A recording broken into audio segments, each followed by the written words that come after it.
Hi everyone, please don't immediately be alarmed by the face and what's going on here, because this is the last Makeup Through the Ages video that we're doing, the collab with all the other girls who will be linked down below, and this week it's the 2000s look. Now we all decided to do our makeup as we would have done in the 2000s, and I think it was kind of everyone's opinion that the way we personally did our own makeup back in those days probably wasn't the best, and definitely not something that we would go for now. So yeah, and I can definitely say the same about this look. So if you want to join in the fun with me and see what I've got on my face and go down a little trip down memory lane whilst I talk about my makeup journey in the early 2000s, then keep watching. So excuse the very red skin, I'm having a bit of a skin reaction at the moment, but we'll carry on regardless. So I'll start with the base. I definitely didn't use a primer. I am doing like the early 2000s look. I turned 18 in 2001.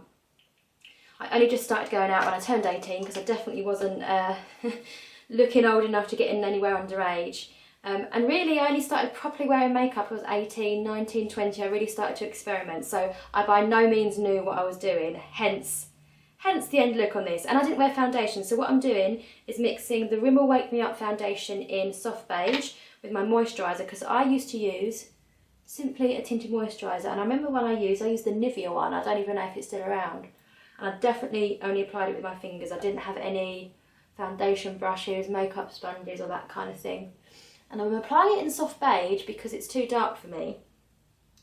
And I used to rely quite a lot on the fake tan in those days, so I'm gonna bronze myself up as well. I didn't really used to use bronzer. I don't think I really understood how to use it, but my face was usually a lot more tanned than I am now because of the fake tan, so I'm going to use bronzer today in place of that. Oh, I forgot how messy this is, using your fingers to apply. I don't like applying foundation with my fingers now because of the mess. Right. The other thing I didn't really use is concealer. Again, like if I had a spot, I would cover it up with concealer, but I definitely didn't understand about using concealer to highlight and brighten your under eyes and that sort of thing. So I'm going to skip the concealer completely today to make it authentic early 2000s, well, my authentic early 2000s look. I don't really know what the makeup trends were then.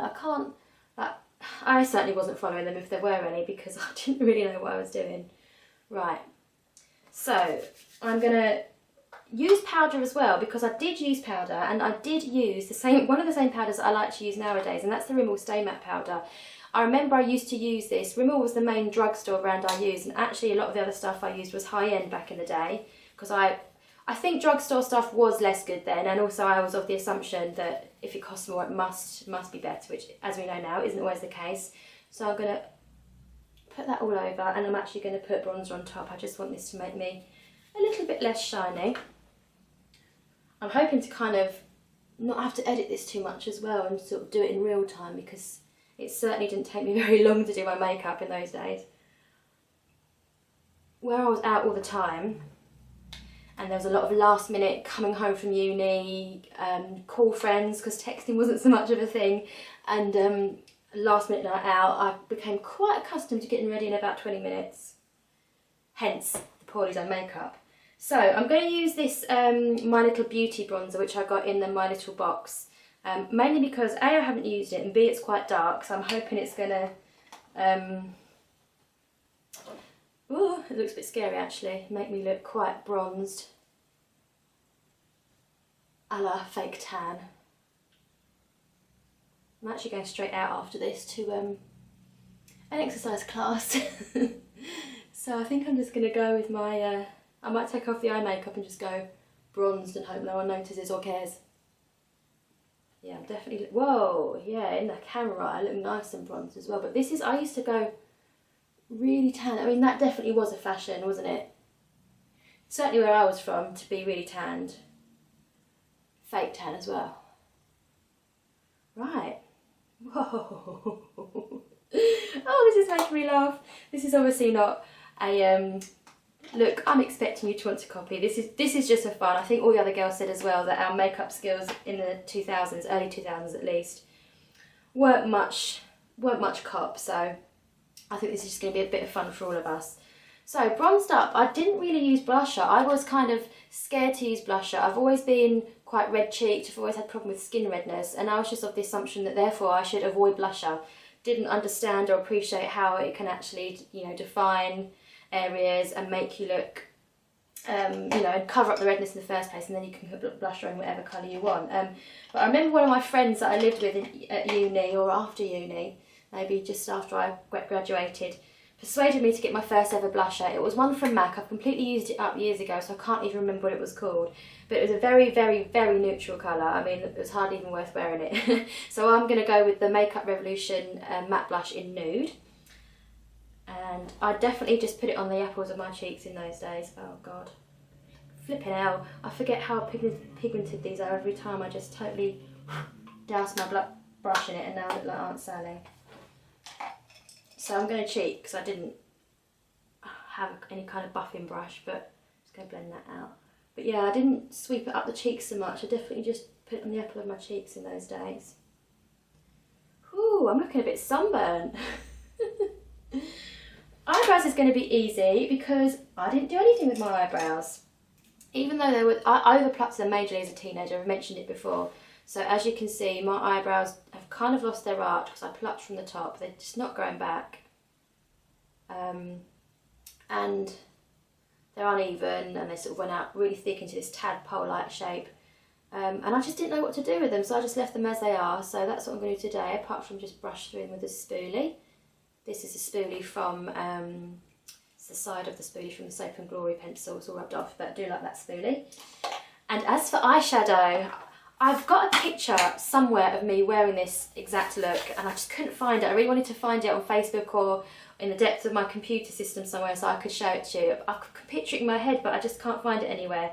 But that's where, this is what I remember my makeup being like, and that's, you know, the picture that I think of. So I'm going to use a bright green eyeshadow.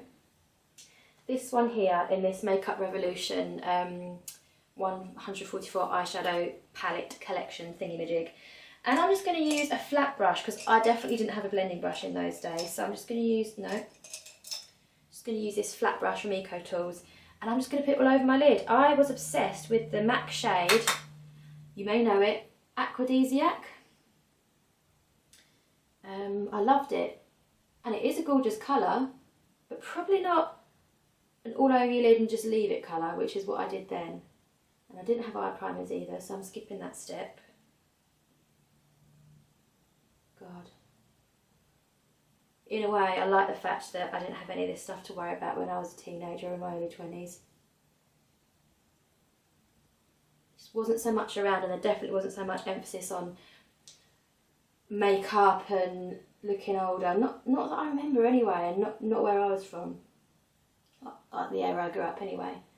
Yeah, so MAC Aquadesiac was kind of my go-to, and I just used to put it all over my lid. That, or I used to just do a black and silver look. Like my attempt at a smoky eye, but it definitely wasn't a smoky eye because there was no blending going on. Oh my God. So yeah, this just went straight all over the lid. No blending, no defining, no shading. And somehow I thought that looked good. Wow, I really, really want to blend it, but I can't, that's cheating.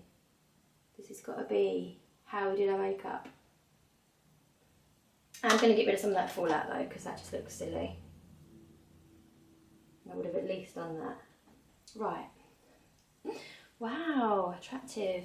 So I definitely didn't wear liquid eyeliner. You all know that I still have trouble with that nowadays. And I didn't really wear much pencil eyeliner either. So I'm just going to go straight for mascara, and I'm going to use the NARS mascara today. This wasn't around then, but I definitely stuck to my high-end mascaras in those days. My favourite were Lancome, YSL, Dior and Benefit. So this is the only high-end mascara I've got at the moment, so I'm going to stick with that. Never been one for curling my eyelashes, so I'm not going to do that either.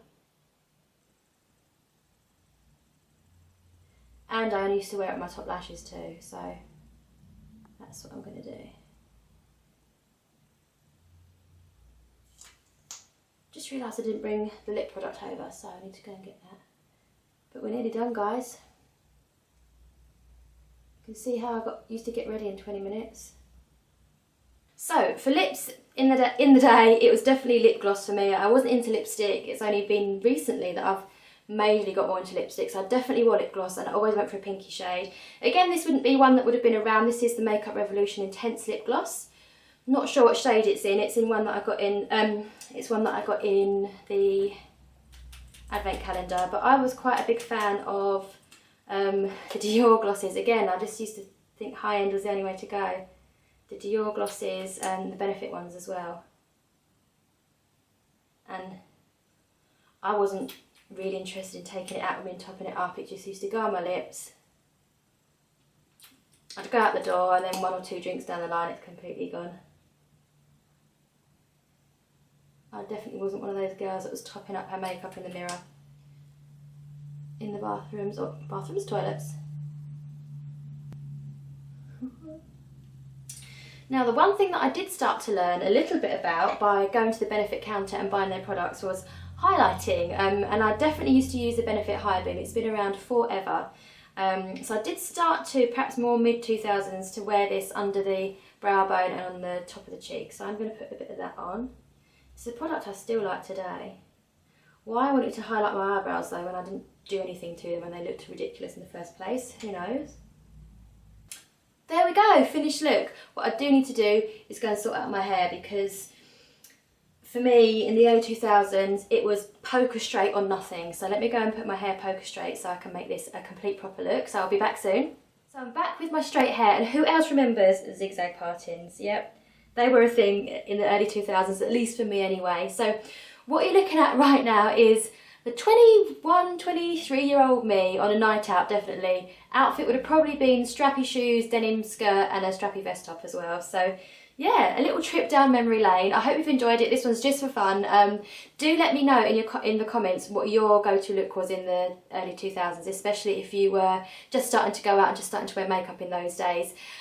This is the last in the series of our Makeup Through the Ages, but we do have a plan to start another monthly series. I don't think we've decided when yet, but something else is coming up, and hopefully all the girls from the collab can join in as well. So don't forget to thumbs up if you enjoyed it, subscribe for weekly videos.